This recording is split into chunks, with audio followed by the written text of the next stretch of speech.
الواقعہ نام، پہلی ہی آیت کے لفظ الواقعہ کو اس سورت کا نام قرار دیا گیا ہے۔ زمانہ نزول، حضرت عبداللہ بن عباس نے سورتوں کی جو ترتیب نزول بیان کی ہے، اس میں وہ فرماتے ہیں کہ پہلے سورہ طٰہٰ نازل ہوئی، پھر الواقعہ اور اس کے بعد الشعراء، الاتقان للسیوطی، یہی ترتیب اکرمہ نے بھی بیان کی ہے۔ اس کی تائید اس قصے سے بھی ہوتی ہے جو حضرت عمر رضی اللہ عنہ کے ایمان لانے کے بارے میں ابن ہشام نے ابن اسحاق سے نقل کیا ہے۔ اس میں یہ ذکر آتا ہے کہ جب حضرت عمر اپنی بہن کے گھر میں داخل ہوئے تو سورہ طٰہٰ پڑھی جا رہی تھی۔ ان کی آہٹ سن کر ان لوگوں نے قرآن کے اوراق چھپا دیے۔ حضرت عمر پہلے تو بہنوئی پر پل پڑے، اور جب بہن ان کو بچانے آئیں تو ان کو بھی مارا، یہاں تک کہ ان کا سر پھٹ گیا۔ بہن کا خون بہتے دیکھ کر حضرت عمر کو سخت ندامت ہوئی اور انہوں نے کہا، اچھا مجھے وہ صحیفہ دکھاؤ جسے تم نے چھپا لیا ہے، دیکھوں تو صحیح اس میں کیا لکھا ہے۔ بہن نے کہا، آپ اپنے شرک کی وجہ سے نجس ہیں، اس صحیفے کو صرف طاہر آدمی ہی ہاتھ لگا سکتا ہے۔ چنانچہ حضرت عمر نے اٹھ کر غسل کیا اور پھر اس صحیفے کو لے کر پڑھا۔ اس سے معلوم ہوا کہ اس وقت سورہ واقعہ نازل ہو چکی تھی، کیونکہ اسی میں آیت لا یمسہ الا المطہرون وارد ہوئی ہے، اور یہ تاریخی طور پر ثابت ہے کہ حضرت عمر ہجرت حبشہ کے بعد 5 نبوی میں ایمان لائے ہیں۔ موضوع اور مضمون، اس کا موضوع آخرت، توحید اور قرآن کے متعلق کفار مکہ کے شبہات کی تردید ہے۔ وہ سب سے زیادہ جس چیز کو ناقابل یقین قرار دیتے تھے وہ یہ تھی کہ کبھی قیامت برپا ہوگی جس میں زمین و آسمان کا سارا نظام درہم برہم ہو جائے گا، اور پھر تمام مرے ہوئے انسان دوبارہ جلا اٹھائے جائیں گے اور ان کا محاسبہ ہوگا، اور نیک انسان جنت کے باغوں میں رکھے جائیں گے اور گناہ گار انسان دوزخ میں ڈالے جائیں گے۔ ان کا کہنا یہ تھا کہ یہ سب خیالی باتیں ہیں جن کا عالم واقعہ میں پیش آنا غیر ممکن ہے۔ اس کے جواب میں فرمایا کہ جب وہ واقعہ پیش آ جائے گا اس وقت کوئی یہ جھوٹ بولنے والا نہ ہوگا کہ وہ پیش نہیں آیا ہے، نہ کسی کی یہ طاقت ہوگی کہ اسے آتے آتے روک دے یا واقعہ سے غیر واقعہ بنا دے۔ اس وقت لازماً تمام انسان 3 طبقات میں تقسیم ہو جائیں گے، ایک سابقین، دوسرے عام صالحین، تیسرے وہ لوگ جو آخرت کے منکر رہے اور مرتے دم تک کفر و شرک اور گناہ کبیرہ پر جمے رہے۔ ان تینوں طبقات کے ساتھ جو معاملہ ہوگا اسے تفصیل کے ساتھ آیت 7 سے 56 تک بیان کیا گیا ہے۔ اس کے بعد آیت 57 سے 74 تک اسلام کے ان دونوں بنیادی عقائد کی صداقت پر پے در پے دلائل دیے گئے ہیں جن کو ماننے سے کفار انکار کر رہے تھے، یعنی توحید اور آخرت۔ ان دلائل میں زمین و آسمان کی دوسری تمام چیزوں کو چھوڑ کر انسان کو خود اس کے اپنے وجود کی طرف اور اس غذا کی طرف جسے وہ کھاتا ہے، اور اس پانی کی طرف جسے وہ پیتا ہے، اور اس آگ کی طرف جس سے وہ اپنا کھانا پکاتا ہے توجہ دلائی گئی ہے، اور اسے اس سوال پر غور و فکر کی دعوت دی گئی ہے کہ تو جس خدا کے بنانے سے بنا ہے اور جس کے دیے ہوئے سامان زیست پر پل رہا ہے، اس کے مقابلے میں خود مختار ہونے یا اس کے سوا کسی اور کی بندگی بجا لانے کا آخر تجھے کیا حق ہے؟ اور اس کے متعلق تو نے یہ کیسے گمان کر لیا کہ وہ ایک دفعہ تجھے وجود میں لے آنے کے بعد ایسا عاجز و درماندہ ہو جاتا ہے کہ دوبارہ تجھ کو وجود میں لانا چاہے بھی تو نہیں لا سکتا۔ پھر آیت 75 سے 82 تک قرآن کے بارے میں ان کے شکوک کی تردید کی گئی ہے، اور ان کو یہ احساس دلایا گیا ہے کہ بد نصیبو، یہ عظیم الشان نعمت تمہارے پاس آئی ہے اور تم نے اپنا حصہ اس نعمت میں یہ رکھا ہے کہ اسے جھٹلاتے ہو اور اس سے فائدہ اٹھانے کے بجائے الٹی بے اعتنائی برتتے ہو۔ قرآن کی صداقت پر 2 مختصر سے فقروں میں یہ بے نظیر دلیل پیش کی گئی ہے کہ اس پر کوئی غور کرے تو اس کے اندر ویسا ہی محکم نظام پائے گا جیسا کائنات کے تاروں اور سیاروں کا نظام محکم ہے، اور یہی اس بات کی دلیل ہے کہ اس کا مصنف وہی ہے جس نے کائنات کا یہ نظام بنایا ہے۔ پھر کفار سے کہا گیا ہے کہ یہ کتاب اس نوشتہ تقدیر میں ثبت ہے جو مخلوقات کی دسترس سے باہر ہے۔ تم سمجھتے ہو کہ اسے محمد صلی اللہ علیہ وسلم کے پاس شیاطین لاتے ہیں، حالانکہ لوح محفوظ سے محمد صلی اللہ علیہ وسلم تک جس ذریعے سے یہ پہنچتی ہے اس میں پاک نفس فرشتوں کے سوا کسی کا ذرہ برابر بھی کوئی دخل نہیں ہے۔ آخر میں انسان کو بتایا گیا ہے کہ تو کتنی ہی لنترانیاں ہانکے اور اپنی خود مختاری کے گھمنڈ میں کتنا ہی حقائق کی طرف سے اندھا ہو جائے، مگر موت کا وقت تیری آنکھیں کھول دینے کے لیے کافی ہے۔ اس وقت تو بالکل بے بس ہوتا ہے، اپنے ماں باپ کو نہیں بچا سکتا، اپنی اولاد کو نہیں بچا سکتا، اپنے پیروں اور پیشواؤں اور محبوب ترین لیڈروں کو نہیں بچا سکتا، سب تیری آنکھوں کے سامنے مرتے ہیں اور تو دیکھتا رہ جاتا ہے۔ اگر کوئی بالا تر طاقت تیرے اوپر فرما روا نہیں ہے اور تیرا یہ زعم درست ہے کہ دنیا میں بس تو ہی تو ہے، کوئی خدا نہیں ہے، تو کسی مرنے والے کی نکلتی ہوئی جان کو پلٹا کیوں نہیں لاتا؟ جس طرح تو اس معاملے میں بے بس ہے، اسی طرح خدا کے محاسبے اور اس کی جزا و سزا کو بھی روک دینا تیرے اختیار میں نہیں ہے۔ تو خواہ مانے یا نہ مانے، موت کے بعد ہر مرنے والا اپنا انجام دیکھ کر رہے گا۔ مقربین میں سے ہو تو مقربین کا انجام دیکھے گا، صالحین میں سے ہو تو صالحین کا انجام دیکھے گا، اور جھٹلانے والے گمراہوں میں سے ہو تو وہ انجام دیکھے گا جو ایسے مجرموں کے لیے مقدر ہے۔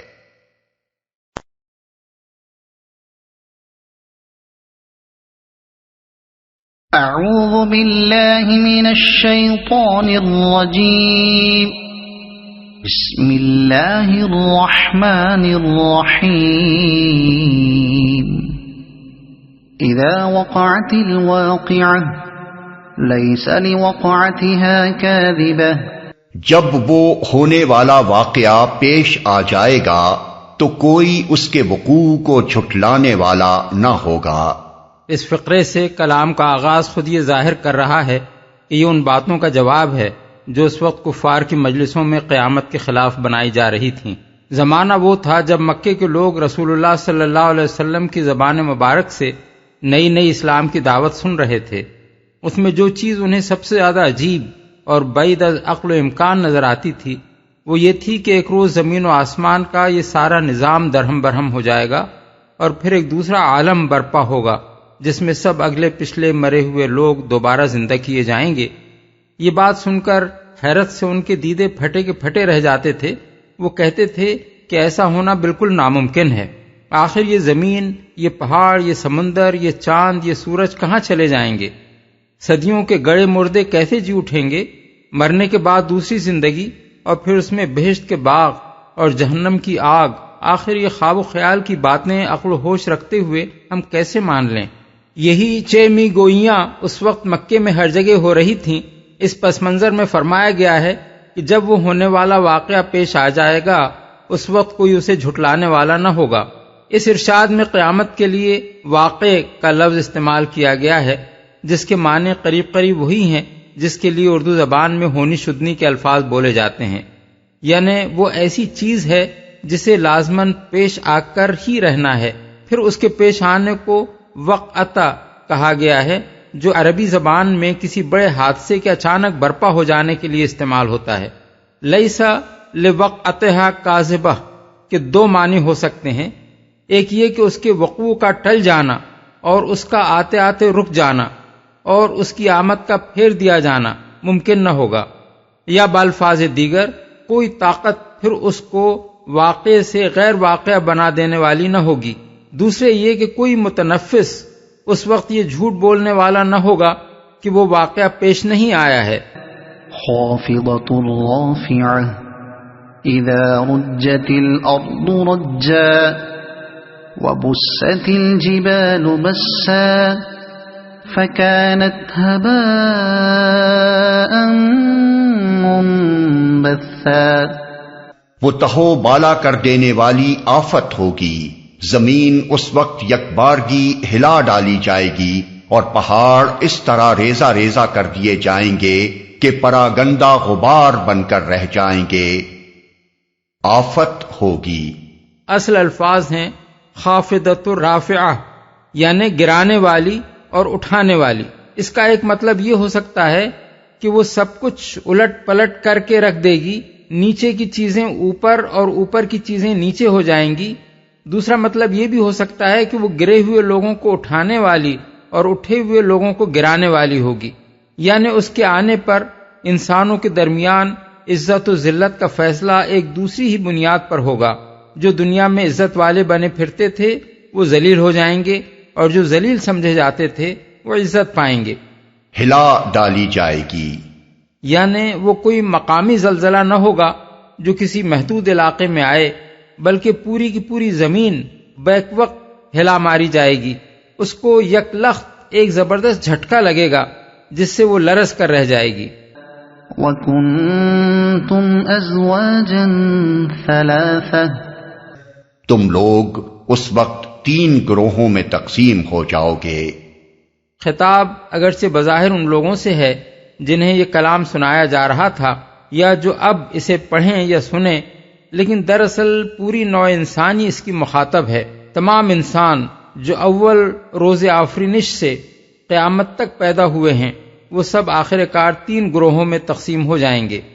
فَأَصْحَابُ الْمَيْمَنَةِ مَا أَصْحَابُ الْمَيْمَنَةِ، دائیں بازو والے سو دائیں بازو والوں کی خوش نصیبی کا کیا کہنا۔ دائیں بازو والے، اصل میں لفظ اصحاب المیمنہ استعمال ہوا ہے۔ میمنہ عربی قاعدے کے مطابق یمین سے بھی ہو سکتا ہے جس کے معنی سیدھے ہاتھ کے ہیں، اور یمن سے بھی ہو سکتا ہے جس کے معنی ہیں فعل نیک۔ اگر اس کو یمین سے ماخوذ مانا جائے تو اصحاب المیمنہ کے معنی ہوں گے سیدھے ہاتھ والے، لیکن اس سے لغوی معنی مراد نہیں ہے، بلکہ اس کا مطلب ہے عالی مرتبہ لوگ۔ اہل عرب سیدھے ہاتھ کو قوت اور رفعت اور عزت کا نشان سمجھتے تھے۔ جس کا احترام مقصود ہوتا تھا اسے مجلس میں سیدھے ہاتھ پر بٹھاتے تھے۔ کسی کے متعلق یہ کہنا ہوتا کہ میرے دل میں اس کی بڑی عزت ہے تو کہتے کہ فلان منی بالیمین، یعنی وہ تو میرے سیدھے ہاتھ کی طرف ہے۔ اردو میں بھی کسی شخص کو کسی بڑی ہستی کا دست راست اس معنی میں کہا جاتا ہے کہ وہ اس کا خاص آدمی ہے، اور اگر اس کو یمن سے ماخوذ مانا جائے تو اصحاب المیمنہ کے معنی ہوں گے خوش نصیب اور نیک بخت لوگ۔ وَأَصْحَابُ الْمَشْأَمَةِ مَا أَصْحَابُ الْمَشْأَمَةِ، اور بائیں بازو والے تو بائیں بازو والوں کی بد نصیبی کا کیا ٹھکانہ۔ بائیں بازو والے، اصل میں لفظ اصحاب المشأمہ استعمال ہوا ہے۔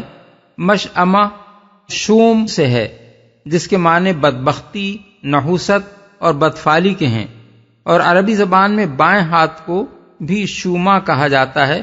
اردو میں شومی قسمت اسی لفظ سے ماخوذ ہے۔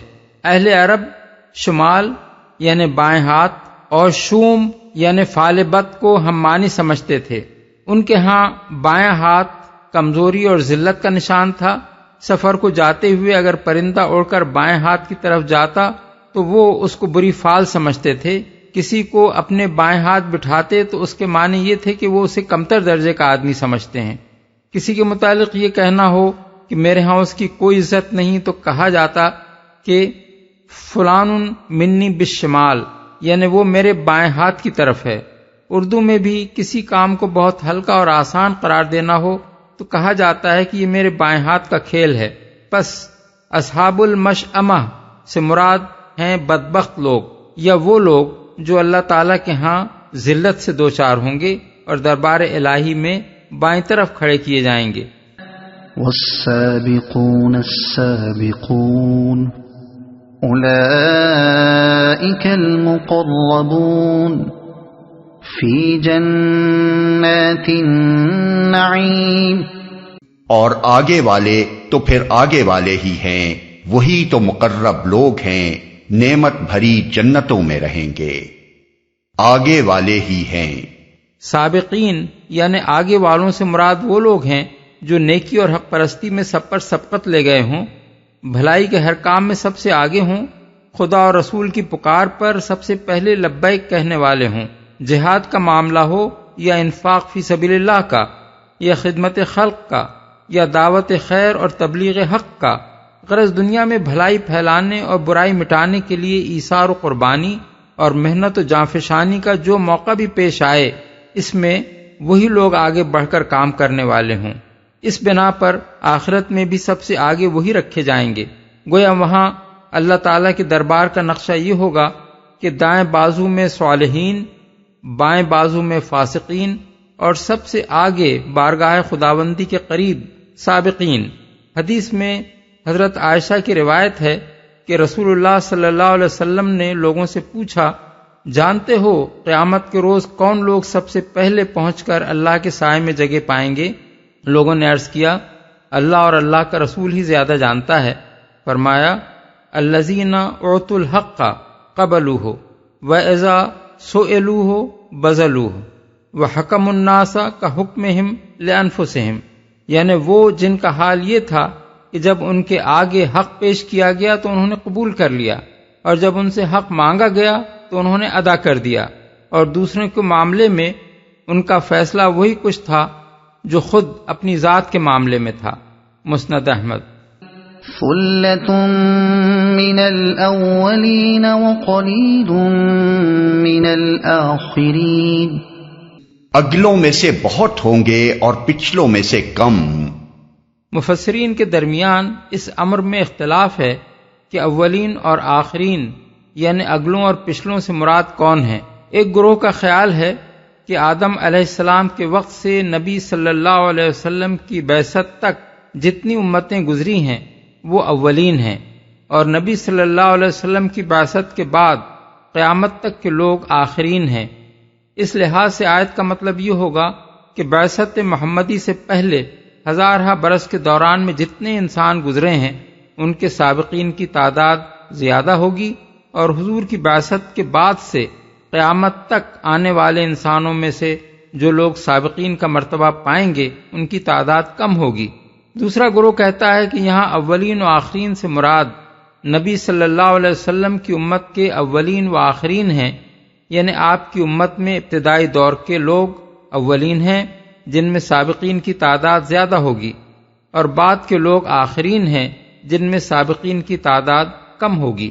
تیسرا گروہ کہتا ہے کہ اس سے مراد ہر نبی کی امت کے اولین و آخرین ہیں، یعنی ہر نبی کے ابتدائی پیرووں میں سابقین بہت ہوں گے اور بعد کے آنے والوں میں وہ کم پائے جائیں گے۔ آیت کے الفاظ ان تینوں مفہوموں کے حامل ہیں، اور بعید نہیں کہ یہ تینوں ہی صحیح ہوں، کیونکہ در حقیقت ان میں کوئی تضاد نہیں ہے۔ ان کے علاوہ ایک اور مطلب بھی ان الفاظ سے نکلتا ہے، اور وہ بھی صحیح ہے کہ ہر پہلے دور میں انسانی آبادی کے اندر سابقین کا تناسب زیادہ ہوگا اور بعد کے دور میں ان کا تناسب کم نکلے گا، اس لیے کہ انسانی آبادی جس رفتار سے بڑھتی ہے سبقت فی الخیرات کرنے والوں کی تعداد اسی رفتار سے نہیں بڑھتی۔ گنتی کے اعتبار سے یہ لوگ چاہے پہلے دور کے سابقین سے تعداد میں زیادہ ہوں، لیکن بحیثیت مجموعی دنیا کی آبادی کے مقابلے میں ان کا تناسب گھٹتا ہی چلا جاتا ہے۔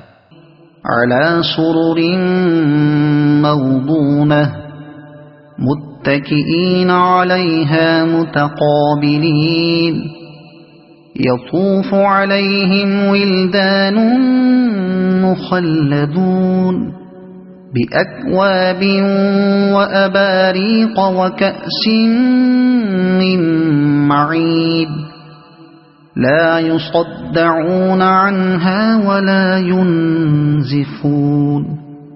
مرصع تختوں پر تکیے لگائے آمنے سامنے بیٹھیں گے، ان کی مجلسوں میں ابدی لڑکے شراب چشمہ جاری سے لبریز پیالے اور کنٹر اور ساغر لیے دوڑتے پھرتے ہوں گے، جسے پی کر نہ ان کا سر چکرائے گا نہ ان کی عقل میں فتور آئے گا۔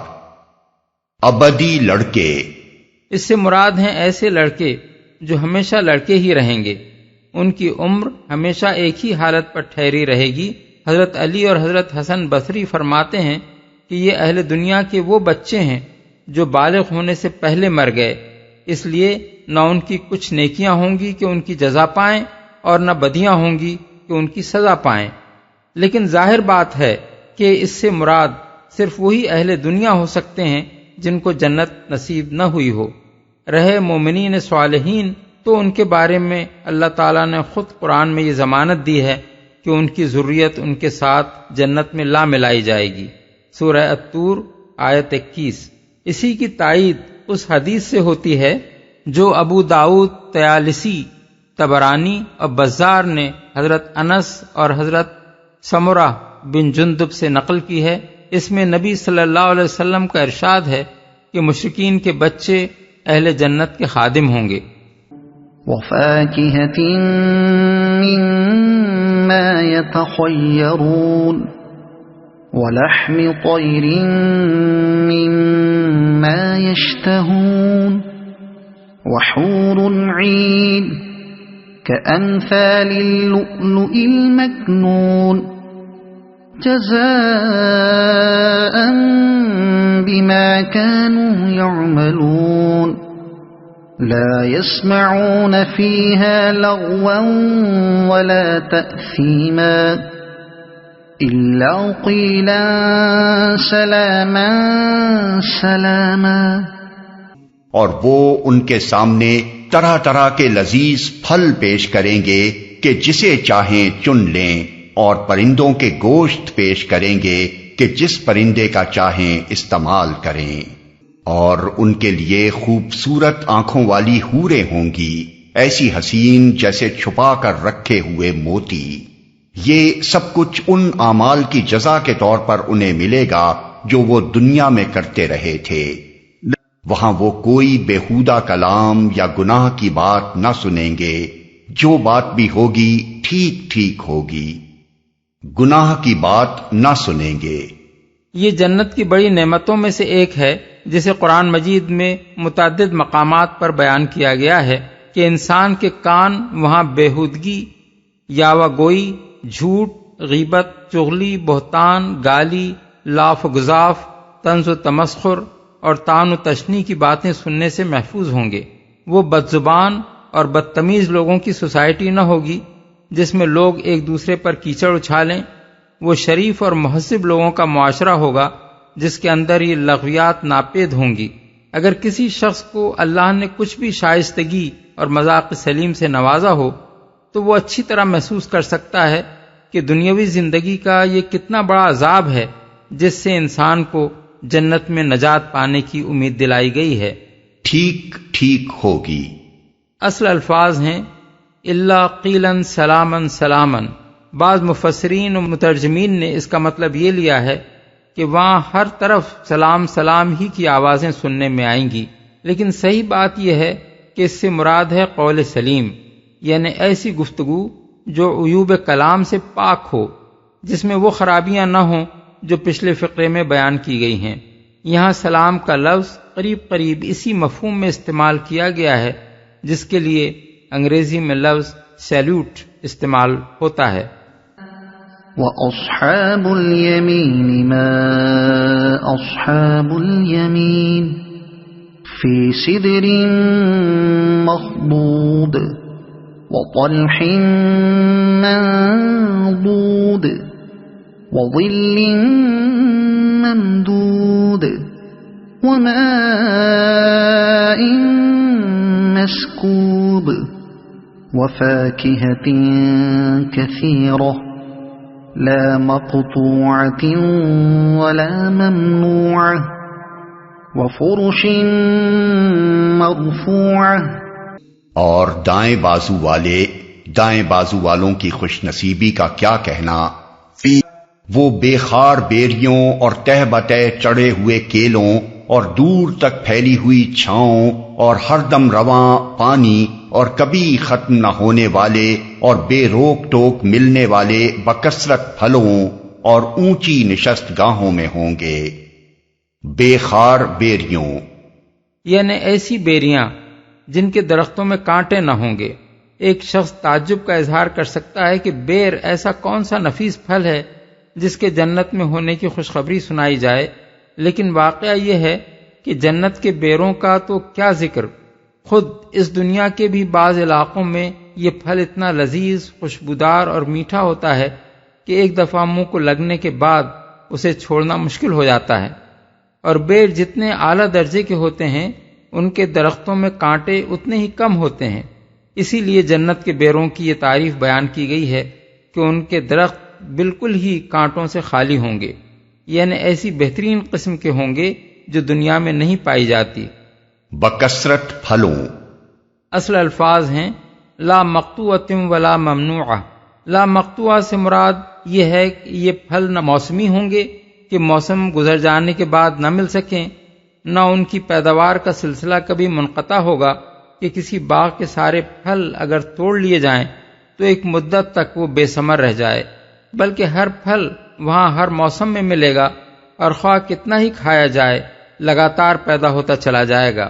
اور لا ممنوع کا مطلب یہ ہے کہ دنیا کے باغوں کی طرح وہاں کوئی روک ٹوک نہ ہوگی، نہ پھلوں کے توڑنے اور کھانے میں کوئی امر مانع ہوگا کہ درختوں پر کانٹے ہونے یا زیادہ بلندی پر ہونے کی وجہ سے توڑنے میں کوئی زحمت پیش آئے۔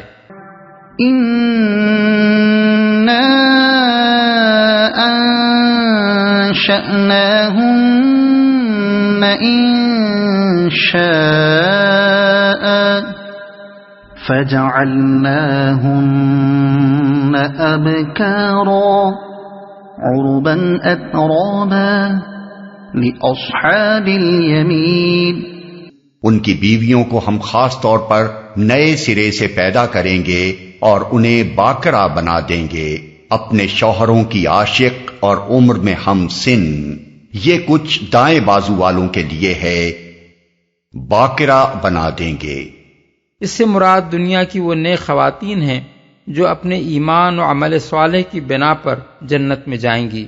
اللہ تعالیٰ ان سب کو وہاں جوان بنا دے گا، خواہ وہ کتنی ہی بوڑھی ہو کر مری ہوں، نہایت خوبصورت بنا دے گا، خواہ دنیا میں وہ حسین رہی ہوں یا نہ رہی ہوں، باکرا بنا دے گا، خواہ دنیا میں وہ کنواری مری ہوں یا بال بچوں والی ہو کر۔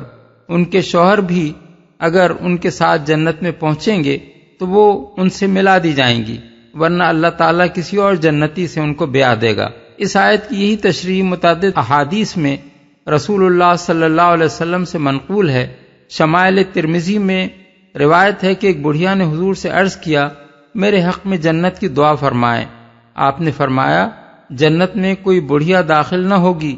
وہ روتی ہوئی واپس چلی گئی تو آپ نے لوگوں سے فرمایا کہ اسے بتاؤ وہ بڑھاپے کی حالت میں داخل جنت نہیں ہوگی۔ اللہ تعالیٰ کا ارشاد ہے کہ ہم انہیں خاص طور پر نئے سرے سے پیدا کریں گے اور باکرا بنا دیں گے۔ ابن ابی حاتم نے حضرت سلمہ بن یزید سے یہ روایت نقل کی ہے کہ میں نے اس آیت کی تشریح میں رسول اللہ صلی اللہ علیہ وسلم کو یہ فرماتے سنا، اس سے مراد دنیا کی عورتیں ہیں، خواہ وہ باکرا مری ہوں یا شادی شدہ۔ طبرانی میں حضرت ام سلمہ کی ایک طویل روایت ہے جس میں وہ جنت کی عورتوں کے متعلق قرآن مجید کے مختلف مقامات کا مطلب حضور سے دریافت فرماتی ہیں۔ اس سلسلے میں حضور اس آیت کی تشریح کرتے ہوئے فرماتے ہیں کہ ہن اللواتی قبضن فی دار الدنیا عجائز رمثن شمثن خلقہن اللہ بعد الکبر فجعلہن عذارا۔ یہ وہ عورتیں ہیں جو دنیا کی زندگی میں مری ہیں، بوڑھی پھونس، آنکھوں میں چیپڑ، سر کے بال سفید۔ اس بڑھاپے کے بعد اللہ تعالیٰ ان کو پھر سے باکرا پیدا کر دے گا۔ حضرت ام سلمہ پوچھتی ہیں، اگر کسی عورت کے دنیا میں کئی شوہر رہ چکے ہوں اور وہ سب جنت میں جائیں تو وہ ان میں سے کس کو ملے گی؟ حضور فرماتے ہیں، انہا تخیر فتختار احسنہم خلقا فتقول یا رب ان ھذا کان احسن خلقا معی فزوجنیہا یا ام سلمہ ذہب حسن الخلق بخیر الدنیا والآخرہ۔ یعنی اس کو اختیار دیا جائے گا کہ وہ جسے چاہے چن لے، اور وہ اس شخص کو چنے گی جو ان میں سب سے زیادہ اچھے اخلاق کا تھا۔ وہ اللہ تعالیٰ سے عرض کرے گی کہ اے رب، اس کا برتاؤ میرے ساتھ سب سے اچھا تھا، اس لیے مجھے اسی کی بیوی بنا دے۔ اے ام سلمہ، حسن اخلاق دنیا اور آخرت کی ساری بھلائی لوٹ لے گیا ہے۔ عاشق اصل میں لفظ عربن استعمال ہوا ہے۔ یہ لفظ عربی زبان میں عورت کی بہترین نسوانی خوبیوں کے لیے بولا جاتا ہے۔ اس سے مراد ایسی عورت ہے جو طرحدار ہو، خوش اتوار ہو، خوش گفتار ہو، نسوانی جذبات سے لبریز ہو، اپنے شوہر کو دل و جان سے چاہتی ہو اور اس کا شوہر بھی اس کا عاشق ہو۔ ہم سن اس کے دو مفہوم ہو سکتے ہیں، ایک یہ کہ وہ اپنے شوہروں کی ہمسن ہوں گی، دوسرا یہ کہ وہ آپس میں ہمسن ہوں گی، یعنی تمام جنتی عورتیں ایک ہی عمر کی ہوں گی اور ہمیشہ اسی عمر کی رہیں گی۔ بعید نہیں کہ یہ دونوں ہی باتیں بیک وقت صحیح ہوں، یعنی یہ خواتین خود بھی ہمسن ہوں اور ان کے شوہر بھی ان کے ہمسن بنا دیے جائیں۔ ایک حدیث میں آتا ہے کہ یدخل اہل الجنت الجنت جردن مردن بیتن جعادن مکحلین ابناء ثلاث و ثلاثین، یعنی اہل جنت جب جنت میں داخل ہوں گے تو ان کے جسم بالوں سے صاف ہوں گے، مسیں بھیگ رہی ہوں گی مگر داڑھی نہ نکلی ہوگی، گورے چٹے ہوں گے، گٹھے ہوئے بدن ہوں گے، آنکھیں سرمگی ہوں گی، سب کی عمریں 33 سال کی ہوں گی۔ مسند احمد مرویات ابی ہریرہ۔ قریب یہی مضمون ترمذی میں حضرت معاذ بن جبل اور حضرت ابو سعید خدری سے بھی مروی ہے۔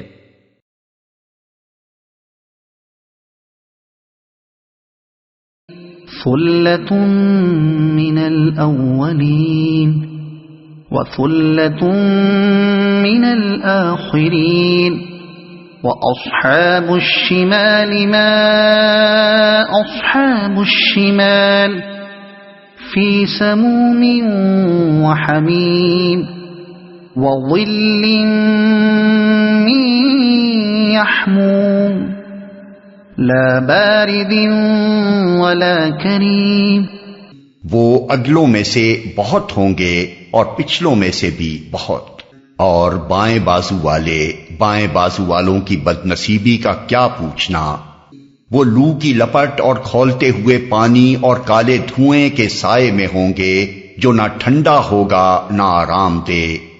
انہم كانوا قبل ذلك مترفین وَكَانُوا يُصِرُّونَ عَلَى الْحِنثِ الْعَظِيمِ۔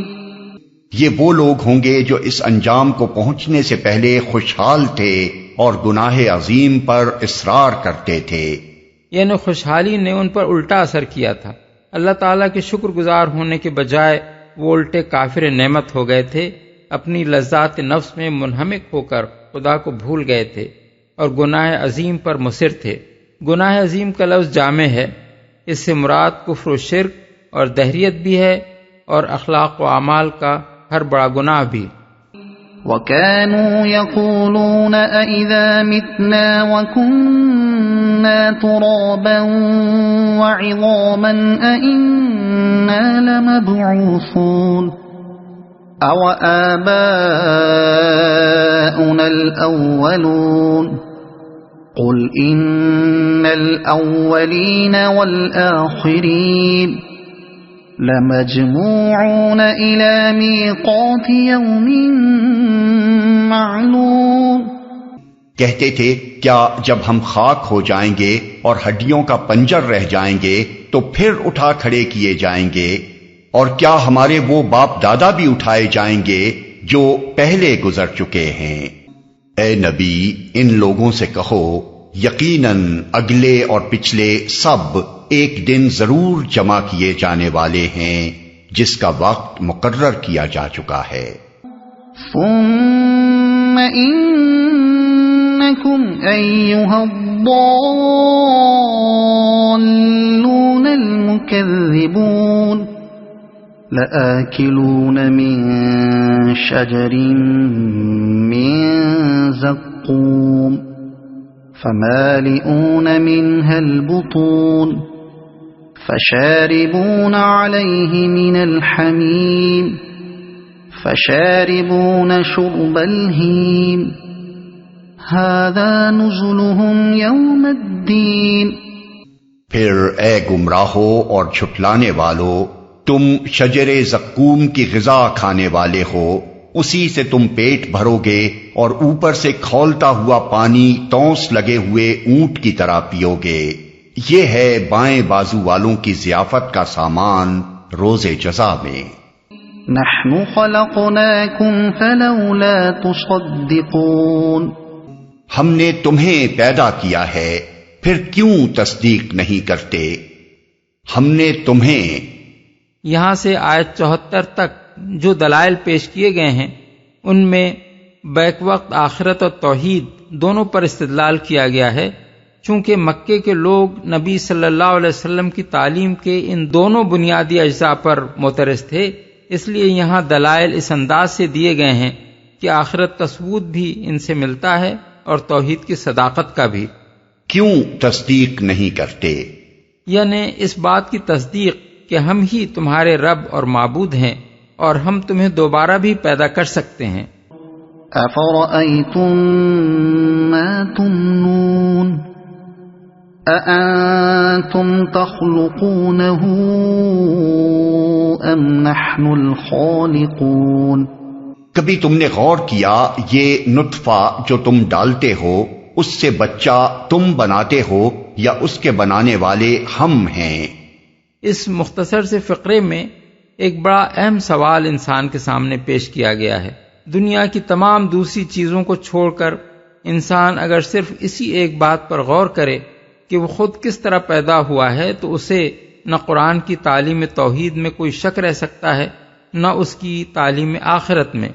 انسان آخر اسی طرح تو پیدا ہوتا ہے کہ مرد اپنا نطفہ عورت کے رحم تک پہنچا دیتا ہے، مگر کیا اس نطفے میں بچہ پیدا کرنے کی اور لازماً انسان ہی کا بچہ پیدا کرنے کی صلاحیت آپ سے آپ پیدا ہو گئی ہے، یا انسان نے خود پیدا کی ہے، یا خدا کے سوا کسی اور نے پیدا کر دی ہے؟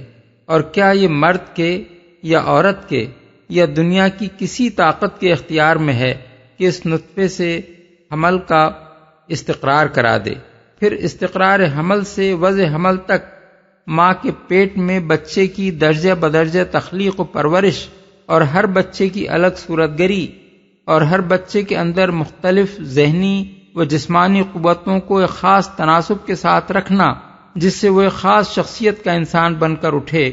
کیا یہ سب کچھ ایک خدا کے سوا کسی اور کا کام ہے؟ کیا اس میں کسی اور کا ذرہ برابر بھی کوئی دخل ہے؟ کیا یہ کام ماں باپ خود کرتے ہیں یا کوئی ڈاکٹر کرتا ہے، یا وہ انبیاء اور اولیاء کرتے ہیں جو خود اسی طرح پیدا ہوئے ہیں، یا سورج اور چاند اور تارے کرتے ہیں جو خود ایک قانون کے غلام ہیں، یا وہ فطرت یعنی نیچر کرتی ہے جو بجائے خود کوئی علم، حکمت، ارادہ اور اختیار نہیں رکھتی؟ پھر کیا یہ فیصلہ کرنا بھی خدا کے سوا کسی کے اختیار میں ہے کہ بچہ لڑکی ہو یا لڑکا، خوبصورت ہو یا بدصورت، طاقتور ہو یا کمزور، اندھا، بہرا، لنگڑا، لولا ہو یا صحیح الاعضاء، ذہین ہو یا کن ذہن؟ پھر کیا خدا کے سوا کوئی اور یہ طے کرتا ہے کہ قوموں کی تاریخ میں کس وقت کس قوم کے اندر کن اچھی یا بری صلاحیتوں کے آدمی پیدا کرے جو اسے عروج پر لے جائیں یا زوال کی طرف دھکیل دیں؟ اگر کوئی شخص ضد اور ہٹ دھرمی میں مبتلا نہ ہو تو وہ خود محسوس کرے گا کہ شرک یا دہریت کی بنیاد پر ان سوالات کا کوئی معقول جواب نہیں دیا جا سکتا۔ ان کا معقول جواب ایک ہی ہے، اور وہ یہ ہے کہ انسان پورا کا پورا خدا کا ساختہ و پرداختہ ہے، اور جب حقیقت یہ ہے تو خدا کے ساختہ و پرداختہ اس انسان کو کیا حق پہنچتا ہے کہ اپنے خالق کے مقابلے میں آزادی و خود مختاری کا دعویٰ کرے یا اس کے سوا کسی دوسرے کی بندگی بجا لائے؟ توحید کی طرح یہ سوال آخرت کے معاملے میں بھی فیصلہ کن ہے۔ انسان کی تخلیق ایک ایسے کیڑے سے ہوتی ہے جو طاقتور خوردبین کے بغیر نظر تک نہیں آ سکتا۔ یہ کیڑا عورت کے جسم کی تاریکیوں میں کسی وقت اس نسوانی انڈے سے جا ملتا ہے جو اسی کی طرح ایک حقیر سا خوردبینی وجود ہوتا ہے، پھر ان دونوں کے ملنے سے ایک چھوٹا سا زندہ خلیہ یعنی سیل بن جاتا ہے جو حیات انسانی کا نقطہ آغاز ہے، اور یہ خلیہ بھی اتنا چھوٹا ہوتا ہے کہ خوردبین کے بغیر اس کو نہیں دیکھا جا سکتا۔ اس ذرا سے خلیے کو ترقی دے کر اللہ تعالیٰ 9 مہینے چند روز کے اندر رحم مادر میں ایک جیتا جاگتا انسان بنا دیتا ہے، اور جب اس کی تخلیق مکمل ہو جاتی ہے تو ماں کا جسم خود ہی اسے دھکیل کر دنیا میں ادھم مچانے کے لیے باہر پھینک دیتا ہے۔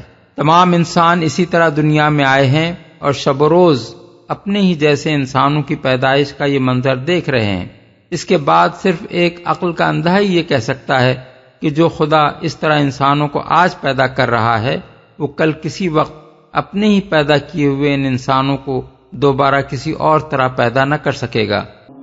نحن قدرنا بينكم الموت وما نحن بمسبوقين على أن نبدل أمثالكم وننشئكم فيما لا تعلمون.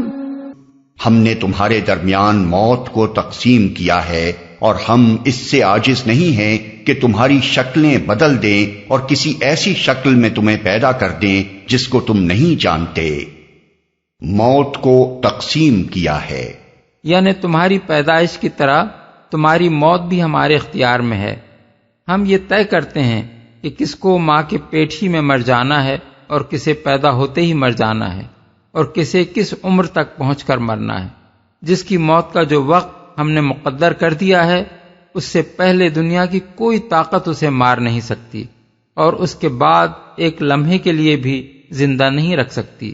مرنے والے بڑے بڑے ہسپتالوں میں بڑے سے بڑے ڈاکٹروں کی آنکھوں کے سامنے مرتے ہیں، بلکہ ڈاکٹر خود بھی اپنے وقت پر مر جاتے ہیں.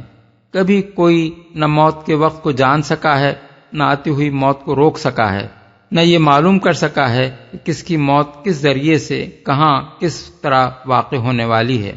تم نہیں جانتے. یعنی جس طرح ہم اس سے عاجز نہ تھے کہ تمہیں تمہاری موجودہ شکل و حیت میں پیدا کریں، اسی طرح ہم اس سے بھی عاجز نہیں ہیں کہ تمہاری تخلیق کا طریقہ بدل کر کسی اور شکل و حیت میں کچھ دوسری صفات و خصوصیات کے ساتھ تم کو پیدا کر دیں. آج تم کو ہم اس طرح پیدا کرتے ہیں کہ تمہارا نطفہ قرار پاتا ہے اور تم ماں کے پیٹ میں درجہ بدرجہ بن کر ایک بچے کی صورت میں برآمد ہوتے ہو. یہ طریق تخلیق بھی ہمارا ہی مقرر کیا ہوا ہے، مگر ہمارے پاس بس یہی ایک لگا بندھا طریقہ نہیں ہے جس کے سوا ہم کوئی اور طریقہ نہ جانتے ہوں یا نہ عمل میں لا سکتے ہوں. قیامت کے روز ہم تمہیں اسی عمر کے انسان کی شکل میں پیدا کر سکتے ہیں جس عمر میں تم مرے تھے. آج تمہاری بینائی، سماعت اور دوسرے حواس کا پیمانہ ہم نے کچھ اور رکھا ہے، مگر ہمارے پاس انسان کے لیے بس یہی ایک پیمانہ نہیں ہے جسے ہم بدل نہ سکتے ہوں. قیامت کے روز ہم اسے بدل کر کچھ سے کچھ کر دیں گے، یہاں تک کہ تم وہ کچھ دیکھ اور سن سکو گے جو یہاں نہیں دیکھ سکتے اور نہیں سن سکتے. آج تمہاری کھال اور تمہارے ہاتھ پاؤں اور تمہاری آنکھوں میں کوئی گویائی نہیں ہے، مگر زبان کو بولنے کی طاقت ہم ہی نے تو دی ہے. ہم اس سے عاجز نہیں ہیں کہ قیامت کے روز تمہارا ہر عضو اور تمہارے جسم کی کھال کا ہر ٹکڑا ہمارے حکم سے بولنے لگے. آج تم ایک خاص عمر تک ہی جیتے ہو اور اس کے بعد مر جاتے ہو. یہ تمہارا جینا اور مرنا بھی ہمارے ہی مقرر کردہ قانون کے تحت ہوتا ہے. کل ہم ایک دوسرا قانون تمہاری زندگی کے لیے بنا سکتے ہیں جس کے تحت تمہیں کبھی موت نہ آئے. آج تمہیں خاص حد تک ہی عذاب برداشت کر سکتے ہو، جس سے زائد عذاب اگر تمہیں دیا جائے تو تم زندہ نہیں رہ سکتے. یہ ضابطہ بھی ہمارا ہی بنایا ہوا ہے. کل ہم تمہارے لیے ایک دوسرا ضابطہ بنا سکتے ہیں جس کے تحت تم ایسا عذاب ایسی طویل مدت تک بھگت سکو گے جس کا تم تصور تک نہیں کر سکتے، اور کسی سخت سے سخت عذاب سے بھی تمہیں موت نہ آئے گی. آج تم سوچ نہیں سکتے کہ کوئی بوڑھا جوان ہو جائے، کبھی بیمار نہ ہو، کبھی اس پر بڑھاپا نہ آئے اور ہمیشہ ہمیشہ وہ ایک ہی عمر کا جوان رہے. مگر یہاں جوانی پر بڑھاپا ہمارے بنائے ہوئے قوانین حیات ہی کے مطابق تو آتا ہے. کل ہم تمہاری زندگی کے لیے کچھ دوسرے قوانین بنا سکتے ہیں جن کے مطابق جنت میں جاتے ہی ہر بوڑھا جوان ہو جائے اور اس کی جوانی و تندرستی لازوال ہو. وَلَقَدْ عَلِمْتُمُ النَّشْأَةَ الْأُولَى فَلَوْلَا تَذَكَّرُونَ.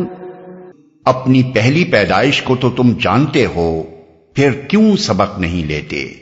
یعنی یہ تو تم جانتے ہی ہو کہ پہلے تم کیسے پیدا کیے گئے تھے، کس طرح باپ کی صلب سے وہ نطفہ منتقل ہوا جس سے تم وجود میں آئے، کس طرح رحم مادر میں جو قبر سے کچھ کم تاریک نہ تھا تمہیں پرورش کر کے زندہ انسان بنایا گیا، کس طرح ایک ذرے بے مقدار کو نشوونما دے کر یہ دل و دماغ، یہ آنکھ کان اور یہ ہاتھ پاؤں اس میں پیدا کیے گئے، اور عقل و شعور، علم و حکمت، صنعت و ایجاد اور تدبیر و تسخیر کی یہ حیرت انگیز صلاحیتیں اس کو عطا کی گئیں.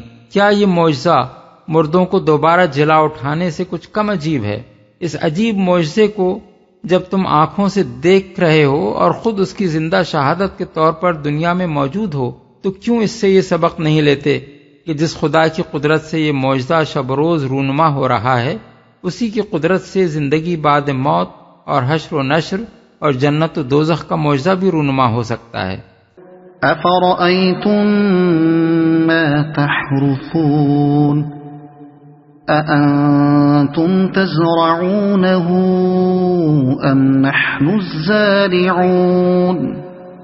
کبھی تم نے سوچا یہ بیج جو تم بوتے ہو اس سے کھیتیاں تم اگاتے ہو یا ان کے اگانے والے ہم ہیں؟ اوپر کا سوال لوگوں کو اس حقیقت کی طرف توجہ دلا رہا تھا کہ تم اللہ تعالیٰ کے ساختہ و پرداختہ ہو اور اسی کی تخلیق سے وجود میں آئے ہو۔ اب یہ دوسرا سوال انہیں اس دوسری اہم حقیقت کی طرف توجہ دلا رہا ہے کہ جس رزق پر تم پلتے ہو وہ بھی اللہ ہی تمہارے لیے پیدا کرتا ہے۔ جس طرح تمہاری پیدائش میں انسانی کوشش کا دخل اس سے زائد کچھ نہیں ہے کہ تمہارا باپ تمہاری ماں کے اندر نطفہ ڈال دے، اسی طرح تمہارے رزق کی پیداوار میں بھی انسان کی کوشش کا دخل اس سے بڑھ کر کچھ نہیں ہے کہ کسان کھیتی میں بیج ڈال دے۔ زمین جس میں یہ کاشت کی جاتی ہے تمہاری بنائی ہوئی نہیں ہے، اس زمین کو رویدگی کی صلاحیت تم نے نہیں بخشی ہے، اس میں وہ مادے جن سے تمہاری غذا کا سامان بہم پہنچتا ہے تم نے فراہم نہیں کیے ہیں، اس کے اندر جو بیج تم ڈالتے ہو ان کو نشو و نما کے قابل تم نے نہیں بنایا ہے۔ ان بیجوں میں یہ صلاحیت کہ ہر بیج سے اسی نوع کا درخت پھوٹے جس کا وہ بیج ہے تم نے پیدا نہیں کی ہے۔ اس کاشت کو لہلاتی کھیتیوں میں تبدیل کرنے کے لیے زمین کے اندر جس عمل اور زمین کے اوپر جس ہوا، پانی، حرارت، برودت اور موسمی کیفیت کی ضرورت ہے، ان میں سے کوئی چیز بھی تمہاری کسی تدبیر کا نتیجہ نہیں ہے۔ یہ سب کچھ اللہ ہی کی قدرت اور اسی کی پروردگاری کا کرشمہ ہے۔ پھر جب تم وجود میں اسی کے لانے سے آئے ہو اور اسی کے رزق سے پل رہے ہو تو تم کو اس کے مقابلے میں خود مختاری کا یا اس کے سوا کسی اور کی بندگی کرنے کا حق آخر کیسے پہنچتا ہے؟ اس آیت کا ظاہر استدلال تو توحید کے حق میں ہے، مگر اس میں جو مضمون بیان کیا گیا ہے اس پر اگر آدمی تھوڑا سا مزید غور کرے تو اسی کے اندر آخرت کی دلیل بھی مل جاتی ہے۔ جو بیج زمین میں بویا جاتا ہے وہ بجائے خود مردہ ہوتا ہے، مگر زمین کی قبر میں جب کسان اس کو دفن کر دیتا ہے تو اللہ تعالیٰ اس کے اندر وہ نباتی زندگی پیدا کر دیتا ہے جس سے کونپلیں پھوٹتی ہیں اور لہلاتی ہوئی کھیتیاں شان بہار دکھاتی ہیں۔ یہ بے شمار مردے ہماری آنکھوں کے سامنے آئے دن قبروں سے جی جی کر اٹھ رہے ہیں۔ یہ معجزہ کیا کچھ کم عجیب ہے کہ کوئی شخص اس دوسرے عجیب معجزے کو ناممکن قرار دے جس کی خبر قرآن ہمیں دے رہا ہے، یعنی انسانوں کی زندگی بعد موت۔ لو نشاء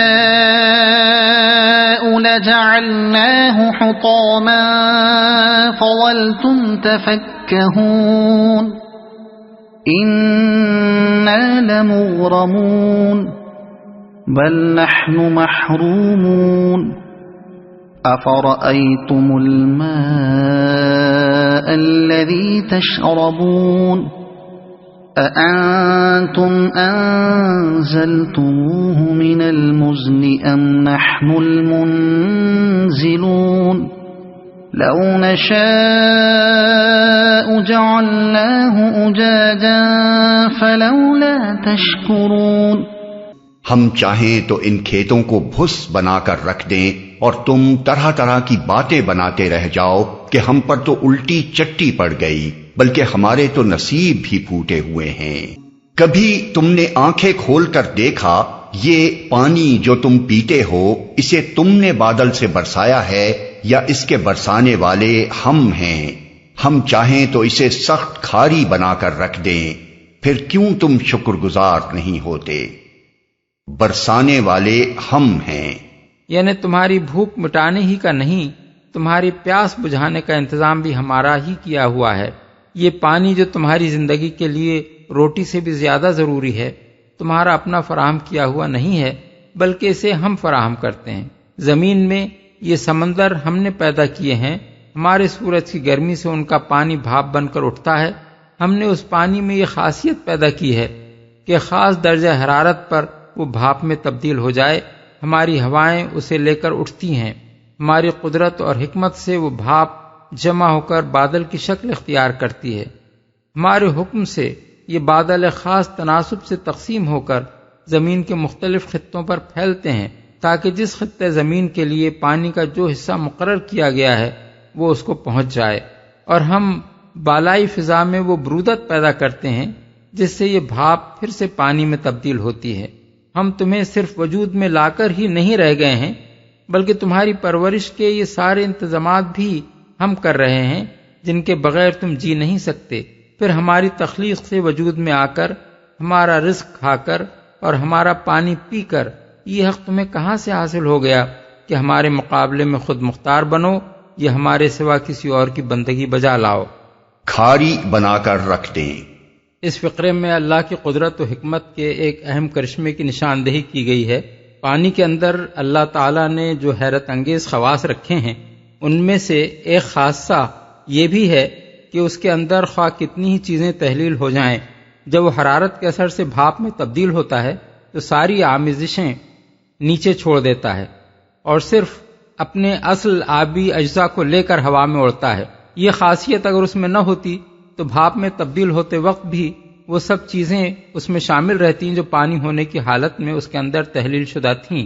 اس صورت میں سمندر سے جو بھاپیں اٹھتیں ان میں سمندر کا نمک بھی شامل ہوتا اور ان کی بارش تمام روئے زمین کو زمین شور بنا دیتی۔ نہ انسان اس پانی کو پی کر جی سکتا تھا، نہ کسی قسم کی نباتات اس سے اگ سکتی تھی۔ اب کیا کوئی شخص دماغ میں ذرا سی بھی عقل رکھتے ہوئے یہ دعویٰ کر سکتا ہے کہ اندھی بحری فطرت سے خود بخود پانی میں یہ حکیمانہ خاصیت پیدا ہو گئی ہے؟ یہ خاصیت جس کی بدولت کھاری سمندروں سے صاف ستھرا میٹھا پانی کشید ہو کر بارش کی شکل میں برستا ہے اور پھر دریاؤں، نہروں، چشموں اور کنووں کی شکل میں آب رسانی و آب پاشی کی خدمت انجام دیتا ہے، اس بات کی صریح شہادت فراہم کرتی ہے کہ ودیت کرنے والے نے پانی میں اس کو خوب سوچ سمجھ کر بالارادہ اس مقصد کے لیے ودیت کیا ہے کہ وہ اس کی پیدا کردہ مخلوقات کی پرورش کا ذریعہ بن سکے۔ جو مخلوق کھاری پانی سے پرورش پا سکتی تھی وہ اس نے سمندر میں پیدا کی اور وہاں وہ خوب جی رہی ہے، مگر جس مخلوق کو اس نے خشکی اور ہوا میں پیدا کیا تھا اس کی پرورش کے لیے میٹھا پانی درکار تھا، اور اس کی فراہمی کے لیے بارش کا انتظام کرنے سے پہلے اس نے پانی کے اندر یہ خاصیت رکھ دی کہ گرمی سے بھاپ بنتے وقت وہ کوئی ایسی چیز لے کر نہ اڑے جو اس کے اندر تحلیل ہو گئی ہو۔ کیوں تم شکر گزار نہیں ہوتے؟ بالفاظ دیگر، کیوں یہ کفران نعمت کرتے ہو کہ تم میں سے کوئی اس بارش کو دیوتاؤں کا کرشمہ سمجھتا ہے اور کوئی یہ خیال کرتا ہے کہ سمندر سے بادلوں کا اٹھنا اور پھر آسمان سے پانی بن کر برسنا ایک فطری چکر ہے جو آپ سے آپ چلے جا رہا ہے، اور کوئی اسے خدا کی رحمت سمجھتا بھی ہے تو اس خدا کا اپنے اوپر یہ حق نہیں مانتا کہ اسی کے آگے سر تاج جھکائے۔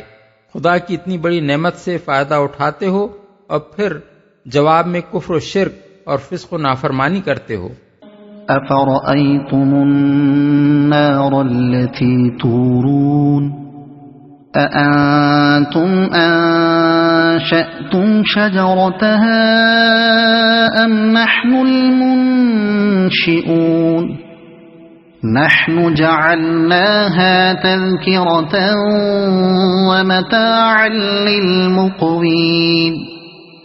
کبھی تم نے خیال کیا یہ آگ جو تم سلگاتے ہو اس کا درخت تم نے پیدا کیا ہے یا اس کے پیدا کرنے والے ہم ہیں؟ ہم نے اس کو یاد دہانی کا ذریعہ اور حاجت مندوں کے لیے سامان زیست بنایا ہے۔ درخت سے مراد یا تو وہ درخت ہیں جن سے آگ جلانے کے لیے لکڑی فراہم ہوتی ہے، یا مرخ اور عفار نامی وہ دو درخت ہیں جن کی ہری بھری ٹہنیوں کو ایک دوسرے پر مار کر قدیم زمانے میں اہل عرب آگ جھاڑا کرتے تھے۔ یاد دہانی کا ذریعہ، اس آگ کو یاد دہانی کا ذریعہ بنانے کا مطلب یہ ہے کہ یہ وہ چیز ہے جو ہر وقت روشن ہو کر انسان کو اس کا بھولا ہوا سبق یاد دلاتی ہے۔ اگر آگ نہ ہوتی تو انسان کی زندگی حیوان کی زندگی سے مختلف نہ ہو سکتی۔ آگ ہی سے انسان نے حیوانات کی طرح کچی غذائیں کھانے کے بجائے ان کو پکا کر کھانا شروع کیا، اور پھر اس کے لیے صنعت و ایجاد کے نئے نئے دروازے کھلتے چلے گئے۔ ظاہر ہے کہ اگر خدا وہ ذرائع پیدا نہ کرتا جن سے آگ جلائی جا سکے، اور وہ آتش پذیر مادے پیدا نہ کرتا جو آگ سے جل سکیں، تو انسان کی ایجادی صلاحیتوں کا قفل ہی نہ کھلتا۔ مگر انسان یہ بات فراموش کر گیا ہے کہ اس کا خالق کوئی پروردگار حکیم ہے، جس نے اسے ایک طرف انسانی قابلیتیں دے کر پیدا کیا تو دوسری طرف زمین میں وہ سر و سامان بھی پیدا کر دیا جس سے اس کی یہ قابلیتیں روب عمل آ سکیں۔ وہ اگر غفلت میں مدہوش نہ ہو تو تنہا ایک آگ ہی اسے یہ یاد دلانے کے لیے کافی ہے کہ یہ کس کے احسانات اور کس کی نعمتیں ہیں جن سے وہ دنیا میں متمتع ہو رہا ہے۔ حاجت مندوں کے لیے اصل میں لفظ مقوین استعمال کیا گیا ہے، اس کے مختلف معنی اہل لغت نے بیان کیے ہیں۔ بعض اسے صحرا میں اترے ہوئے مسافروں کے معنی میں لیتے ہیں، بعض اس کے معنی بھوکے آدمی کے لیتے ہیں، اور بعض کے نزدیک اس سے مراد وہ سب لوگ ہیں جو آگ سے فائدہ اٹھاتے ہیں، خواہ وہ کھانا پکانے کا فائدہ ہو یا روشنی کا یا تپش کا۔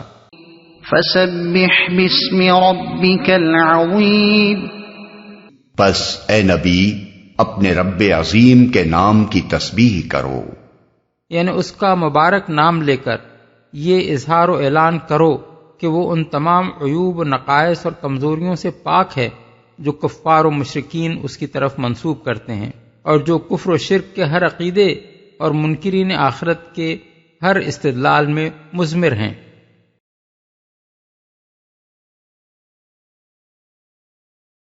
فلا اقسم بمواقع النجوم وإنه لقسم لو تعلمون عظيم إنه لقرآن كريم في كتاب مكنون لا يمسه إلا المطهرون۔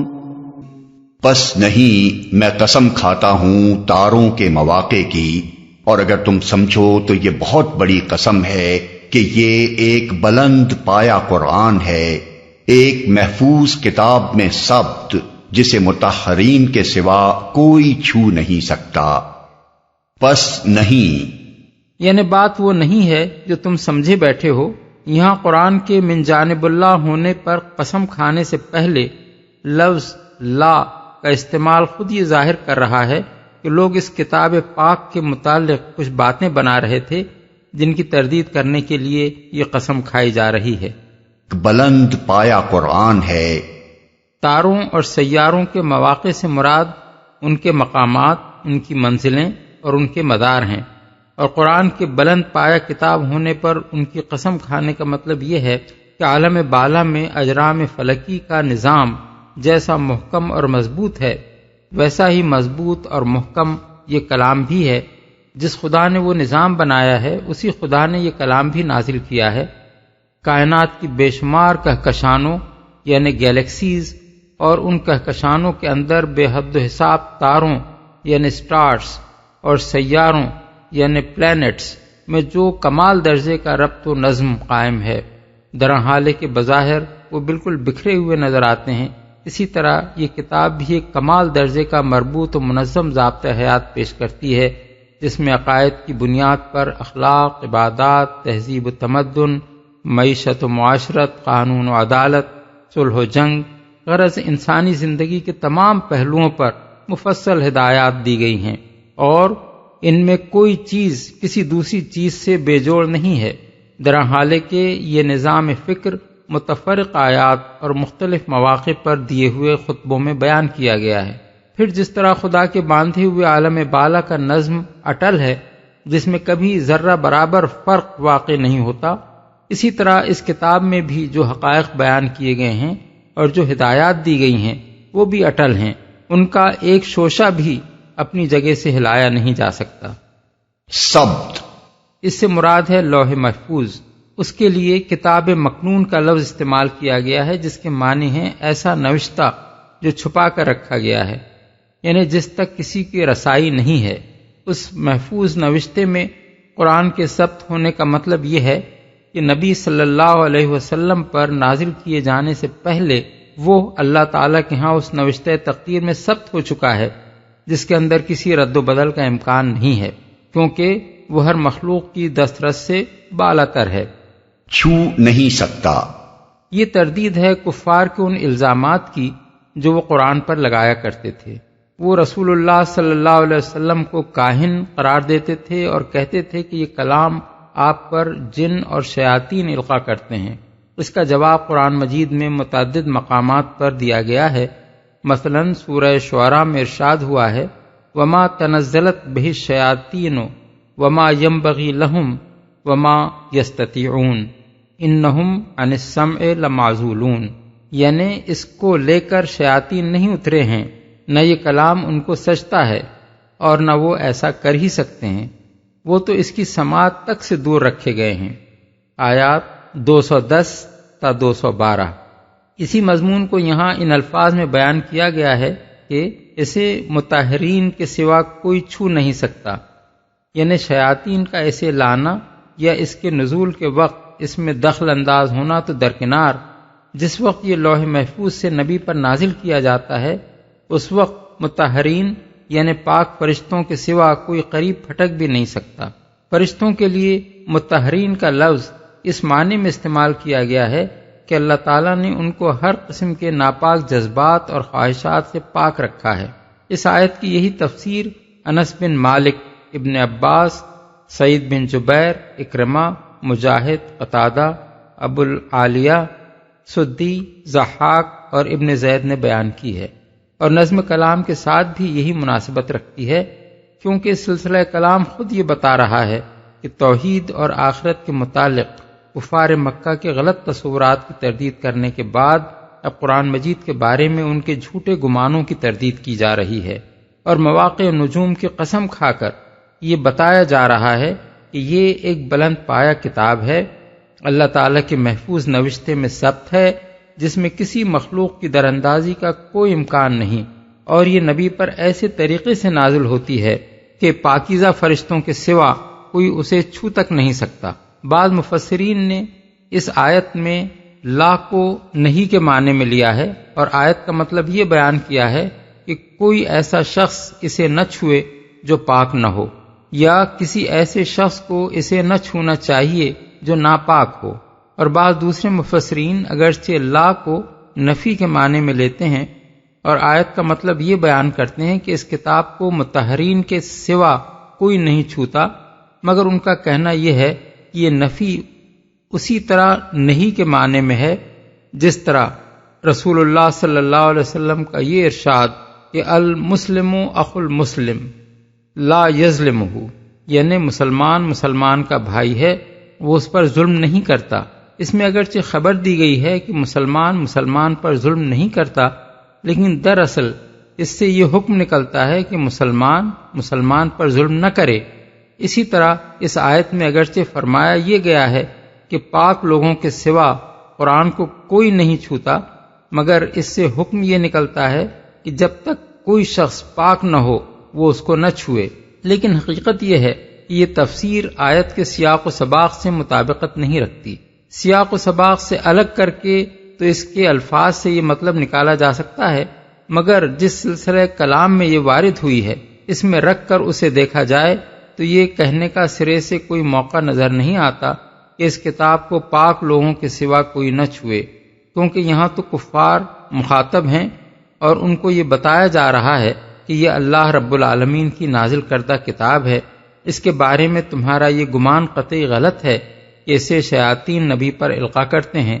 اس جگہ یہ شرعی حکم بیان کرنے کا آخر کیا موقع ہو سکتا تھا کہ کوئی شخص طہارت کے بغیر اس کو ہاتھ نہ لگائے؟ زیادہ سے زیادہ جو بات کہی جا سکتی ہے وہ یہ ہے کہ اگرچہ آیت یہ حکم دینے کے لیے نازل نہیں ہوئی ہے، مگر فحوائے کلام اس بات کی طرف اشارہ کر رہا ہے کہ جس طرح اللہ تعالیٰ کے ہاں اس کتاب کو صرف مطہرین ہی چھو سکتے ہیں، اسی طرح دنیا میں بھی کم از کم وہ لوگ جو اس کے کلام الہی ہونے پر ایمان رکھتے ہیں اسے ناپاکی کی حالت میں چھونے سے اجتناب کریں۔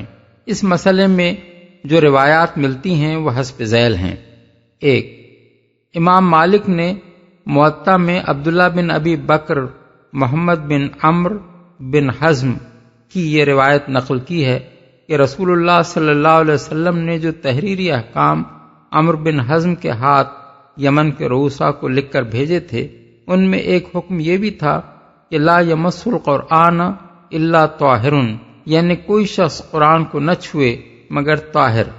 یہی بات ابو داؤد نے مراسیل میں امام زہری سے نقل کی ہے کہ انہوں نے ابو بکر محمد بن عمرو بن حزم کے پاس رسول اللہ صلی اللہ علیہ وسلم کی جو تحریر دیکھی تھی اس میں یہ حکم بھی تھا۔ 2 حضرت علی کی روایت جس میں وہ فرماتے ہیں کہ ان رسول اللہ صلی اللہ علیہ وسلم لم یکن یحجزہ عن القرآن شیء لیس الجنابہ، یعنی رسول اللہ صلی اللہ علیہ وسلم کو کوئی چیز قرآن کی تلاوت سے نہ روکتی تھی سوائے جنابت کے۔ ابو داؤد، نسائی، ترمذی۔ 3 ابن عمر کی روایت جس میں وہ بیان کرتے ہیں کہ رسول اللہ صلی اللہ علیہ وسلم نے فرمایا لا تقرأ الحائض والجنب شیئا من القرآن، یعنی حائضہ اور جنوبی قرآن کا کوئی حصہ نہ پڑھے۔ ابو داؤد، ترمذی۔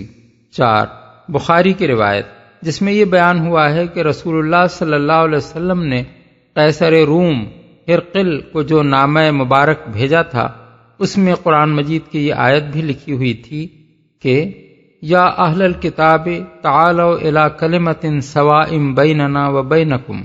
صحابہ و تابعین سے اس مسئلے میں جو مسالک منقول ہیں وہ یہ ہیں۔ حضرت سلمان فارسی وضو کے بغیر قرآن پڑھنے میں مذائقہ نہیں سمجھتے تھے، مگر ان کے نزدیک اس حالت میں قرآن کو ہاتھ لگانا جائز نہ تھا۔ یہی مسلک حضرت سعد بن ابی وقاص اور حضرت عبداللہ بن عمر کا بھی تھا، اور حضرت حسن بصری اور ابراہیم نخعی بھی وضو کے بغیر مصحف کو ہاتھ لگانا مکروہ سمجھتے تھے۔ احکام القرآن للجساس۔ عطا اور طاؤس اور شعبی اور قاسم بن محمد سے بھی یہی بات منقول ہے۔ المغنی لابن قدامہ۔ البتہ قرآن کو ہاتھ لگائے بغیر اس میں دیکھ کر پڑھنا یا اس کو یاد سے پڑھنا ان سب کے نزدیک بے وضو بھی جائز تھا۔ جنابت اور حیض و نفاس کی حالت میں قرآن پڑھنا حضرت عمر، حضرت علی، حضرت حسن بصری، حضرت ابراہیم نقی اور امام زہری کے نزدیک مکروہ تھا، مگر ابن عباس کی رائے یہ تھی اور اسی پر ان کا عمل بھی تھا کہ قرآن کا جو حصہ پڑھنا آدمی کا معمول ہو وہ اسے یاد سے پڑھ سکتا ہے۔ حضرت سعید بن المسیب اور سعید بن جبیر سے اس مسئلے میں دریافت کیا گیا تو انہوں نے فرمایا کیا قرآن اس کے حافظے میں محفوظ نہیں ہے؟ پھر اس کے پڑھنے میں کیا حرج ہے؟ المغنی اور المحلہ لابن حزم۔ فقہا کے مسالک اس مسئلے میں حسب ذیل ہیں۔ مسلک حنفی کی تشریح امام علاء الدین الکاشانی نے بدائع الصنائع میں یوں کی ہے جس طرح بے وضو نماز پڑھنا جائز نہیں ہے اسی طرح قرآن مجید کو ہاتھ لگانا بھی جائز نہیں، البتہ اگر وہ غلاف کے اندر ہو تو ہاتھ لگایا جا سکتا ہے۔ غلاف سے مراد بعض فقہا کے نزدیک جلد ہے اور بعض کے نزدیک وہ خریطہ یا لفافہ یا جزدان ہے جس کے اندر قرآن رکھا جاتا ہے اور اس میں سے نکالا بھی جا سکتا ہے۔ اسی طرح تفسیر کی کتابوں کو بھی بے وضو ہاتھ نہ لگانا چاہیے، نہ کسی ایسی چیز کو جس میں قرآن کی کوئی آیت لکھی ہوئی ہو۔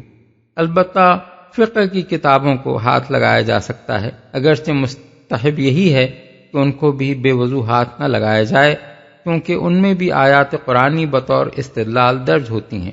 بعض فقہائے حنفیہ اس بات کے قائل ہیں کہ مصحف کے صرف اس حصے کو بے وضو ہاتھ لگانا درست نہیں ہے جہاں قرآن کی عبارت لکھی ہوئی ہو، باقی رہے حواشی تو خواہ وہ سادہ ہوں یا ان میں بطور تشریح کچھ لکھا ہوا ہو، ان کو ہاتھ لگانے میں مذائقہ نہیں، مگر صحیح بات یہ ہے کہ حواشی بھی مصحف ہی کا ایک حصہ ہیں اور ان کو ہاتھ لگانا مصحف ہی کو ہاتھ لگانا ہے۔ رہا قرآن پڑھنا تو وہ وضو کے بغیر جائز ہے۔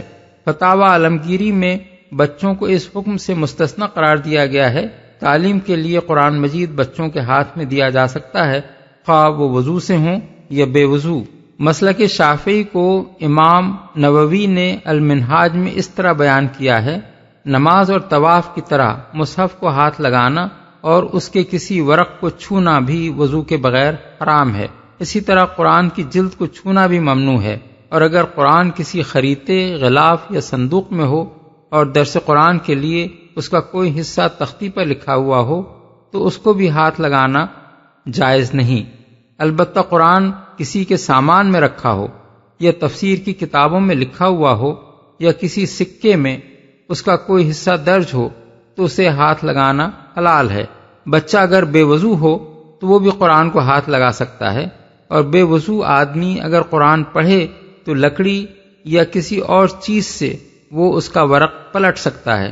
مالکیہ کا مسلک جو الفقہ علی المذاہب الاربع میں نقل کیا گیا ہے وہ یہ ہے کہ جمہور فقہا کے ساتھ وہ اس امر میں متفق ہیں کہ مصحف کو ہاتھ لگانے کے لیے وضو شرط ہے، لیکن قرآن کی تعلیم کے لیے وہ استاد اور شاگرد دونوں کو اس سے مستثنیٰ کرتے ہیں، بلکہ حائضہ عورت کے لیے بھی وہ بغرض تعلیم مصحف کو ہاتھ لگانا جائز قرار دیتے ہیں۔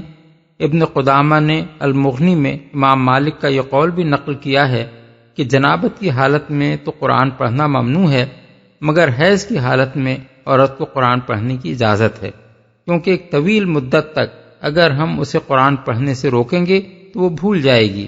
حنبلی مذہب کے احکام جو ابن قدامہ نے نقل کیے ہیں یہ ہیں کہ جنابت کی حالت میں اور حیض و نفاس کی حالت میں قرآن یا اس کی کسی پوری آیت کو پڑھنا جائز نہیں ہے، البتہ بسم اللہ، الحمدللہ وغیرہ کہنا جائز ہے، کیونکہ اگرچہ یہ بھی کسی نہ کسی آیت کے اجزاء ہیں مگر ان سے تلاوت قرآن مقصود نہیں ہوتی۔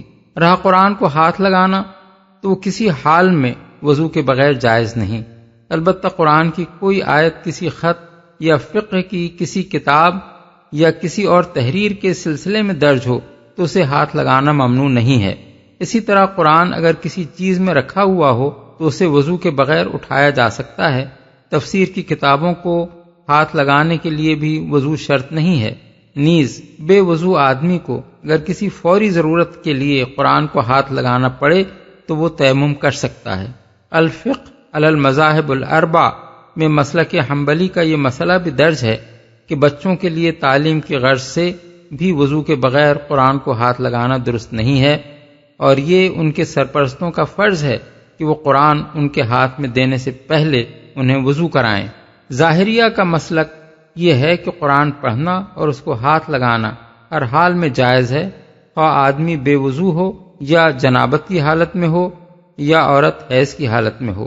ابن حزم نے المحلہ جلد اول صفحہ 77 تا 84 میں اس مسئلے پر مفصل بحث کی ہے، جس میں انہوں نے اس مسلک کی صحت کے دلائل دیے ہیں اور یہ بتایا ہے کہ فقہا نے قرآن پڑھنے اور اس کو ہاتھ لگانے کے لیے جو شرائط بیان کی ہیں ان میں سے کوئی بھی قرآن و سنت سے ثابت نہیں ہے۔ تنزیل من رب العالمین افبهذا الحدیث انتم مدہنون وَتَجْعَلُونَ رِزْقَكُمْ أَنَّكُمْ تُكَذِّبُونَ یہ رب العالمین کا نازل کرتا ہے، پھر کیا اس کلام کے ساتھ تم بے اعتنائی برتتے ہو، اور اس نعمت میں اپنا حصہ تم نے یہ رکھا ہے کہ اسے جھٹلاتے ہو، بے اعتنائی برتتے ہو۔ اصل الفاظ ہیں انتم مدہنون۔ ادھان کے معنی ہیں کسی چیز سے مداہنت برتنا، اس کو اہمیت نہ دینا، اس کو سنجیدہ توجہ کے قابل نہ سمجھنا۔ انگریزی میں ٹو ٹیک لائٹلی کے الفاظ اس مفہوم سے قریب تر ہیں۔ اسے جھٹلاتے ہو۔ امام راضی نے تجعلون رزقکم کی تفسیر میں ایک احتمال یہ بھی ظاہر کیا ہے کہ یہاں لفظ رزق معاش کے معنی میں ہو، چونکہ کفار قریش قرآن کی دعوت کو اپنے معاشی مفاد کے لیے نقصان دہ سمجھتے تھے، اور ان کا خیال یہ تھا کہ یہ دعوت اگر کامیاب ہو گئی تو ہمارا رزق مارا جائے گا۔ اس لیے اس آیت کا یہ مطلب بھی ہو سکتا ہے کہ تم نے اس قرآن کی تکذیب کو اپنے پیٹ کا دھندا بنا رکھا ہے۔ تمہارے نزدیک حق اور باطل کا سوال کوئی اہمیت نہیں رکھتا، اصل اہمیت تمہاری نگاہ میں روٹی کی ہے، اور اس کی خاطر حق کی مخالفت کرنے اور باطل کا سہارا لینے میں تمہیں کوئی تامل نہیں۔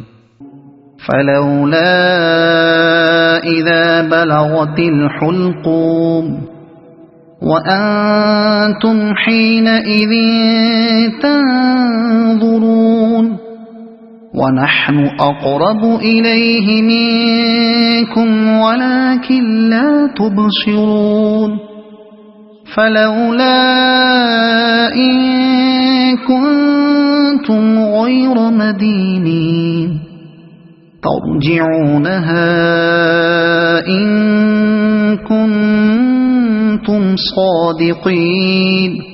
اب اگر تم کسی کے محکوم نہیں ہو اور اپنے اس خیال میں سچے ہو تو جب مرنے والے کی جان حلق تک پہنچ چکی ہوتی ہے اور تم آنکھوں دیکھ رہے ہوتے ہو کہ وہ مر رہا ہے، اس وقت اس کی نکلتی ہوئی جان کو واپس کیوں نہیں لے آتے؟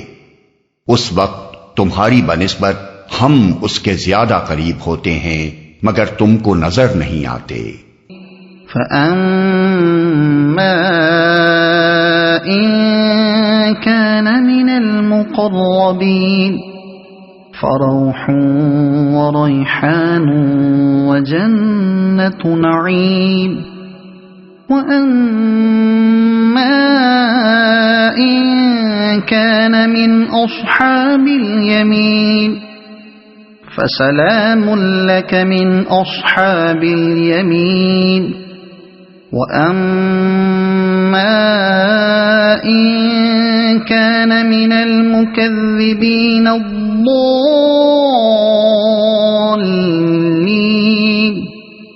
فَنُزُلٌ مِّنْ حَمِيمٍ وَتَصْلِيَةُ جَحِيمٍ۔ پھر وہ مرنے والا اگر مقربین میں سے ہو تو اس کے لیے راحت اور عمدہ رزق اور نعمت بھری جنت ہے، اور اگر وہ اصحاب یمین میں سے ہو تو اس کا استقبال یوں ہوتا ہے کہ سلام ہے تجھے، تو اصحاب الیمین میں سے ہے، اور اگر وہ جھٹلانے والے گمراہ لوگوں میں سے ہو تو اس کی تواضع کے لیے کھولتا ہوا پانی ہے اور جہنم میں جھونکا جانا۔ ان هذا لهو حق اليقين فسبح باسم ربك العظيم۔ یہ سب کچھ قطعی حق ہے، پس اے نبی اپنے رب عظیم کے نام کی تسبیح کرو۔ حضرت عقبہ بن عامر جوہنی کی روایت ہے کہ جب یہ آیت نازل ہوئی تو رسول اللہ صلی اللہ علیہ وسلم نے حکم دیا کہ اس کو تم لوگ اپنے رکوع میں رکھ دو، یعنی رکوع میں سبحان ربی العظیم کہا کرو، اور جب آیت سبح اسم ربک الاعلی نازل ہوئی تو آپ نے فرمایا اسے اپنے سجدے میں رکھو، یعنی سبحان ربی الاعلی کہا کرو۔ مسند احمد، ابو داؤد، ابن ماجہ، ابن حبان، حاکم۔ اس سے پتہ چلتا ہے کہ رسول اللہ صلی اللہ علیہ وسلم نے نماز کا جو طریقہ مقرر فرمایا ہے اس کے چھوٹے سے چھوٹے اجزاء تک قرآن پاک کے اشاروں سے ماخوذ ہیں۔